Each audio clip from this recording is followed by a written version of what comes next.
Welcome to Does It Matter by Brainy Ballers, where we dissect the game with cutting-edge analytics to give you the upper hand. We analyze everything from hand sizes to average depth of targets to uncover hidden trends that no one else sees. Say goodbye to guesswork and hello to data-driven domination. Because here at Brainy Ballers, we don't just watch the game, we understand it. So get ready, it's podcast time. Okay, let's get into it.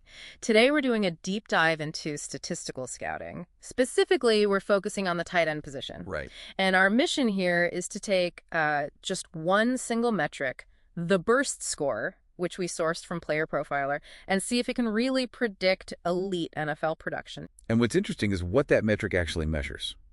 Burst score is exactly what it sounds like. It's a composite score that quantifies a player's raw lower body explosion. So not just speed. No, not at all. Things like the vertical jump with short shuttle times, it's all about that initial explosion, not long speed. That makes a lot of sense, that quickness off the line. Okay, so let's get into the methodology. What was the scope of the data here? Well, to really ground this, we went deep. We analyzed the top 50 fantasy TE finishers using PPR scoring all the way back to 2003. Wow, so that's a huge sample size. It is. And to make it work, we needed two clear groups for comparison. We took the elite, the top 10 finishers, and we compared them against a baseline group, which was the guys who finished from 41st to 50th, kind of that replacement level benchmark. Right, to create a clear contrast. And what did that initial comparison tell you? The trend was remarkably consistent.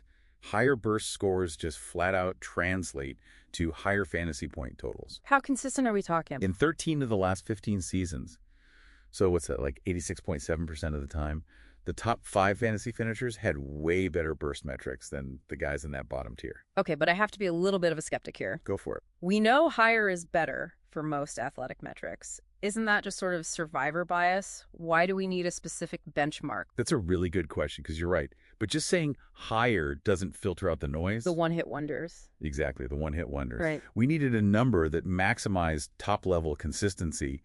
And after a lot of, iterative testing, that optimal threshold just sort of revealed itself. Do you want to start dominating your drafts?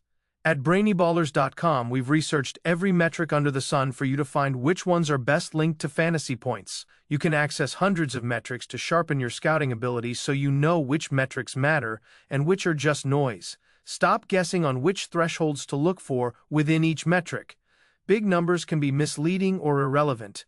Our Ultimate Athlete Blueprints reveal essential scouting metrics, their importance, and benchmarks within each metric that help predict a player's probability of being a success or bust. Elevate your scouting ability with Brainy Ballers Ultimate Athlete Blueprints today.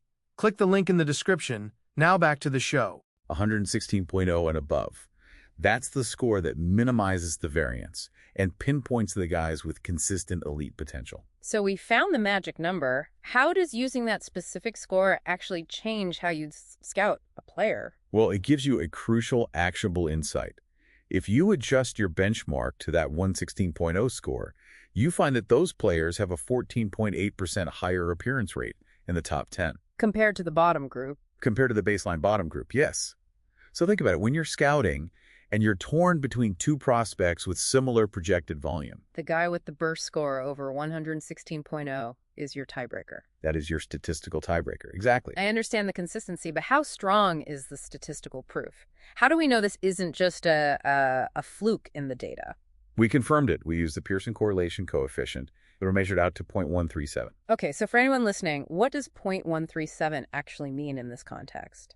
It means the relationship is strong and direct. In athletic scouting, you're looking for a minimum value of 0.1 to confirm there's a real correlation. So we're well above that minimum. We are.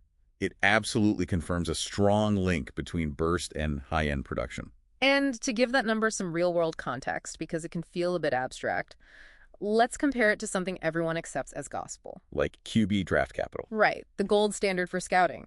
That metric has a Pearson value of negative 0.219.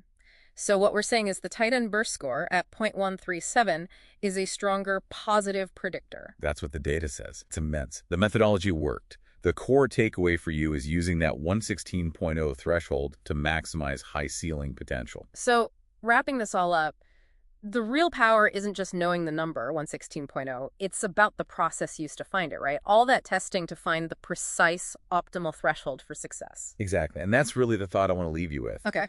If we can apply this level of statistical rigor to one single measurement for one position, what could happen if you applied this same methodology to other metrics? Like speed score for running backs or agility drills for defensive ends. Yeah. Imagine finding the perfect threshold for every key trait. You could redefine how we assess prospects and maximize the chances of success across the entire field. Something to mull over. Definitely something to mull over until our next deep dive.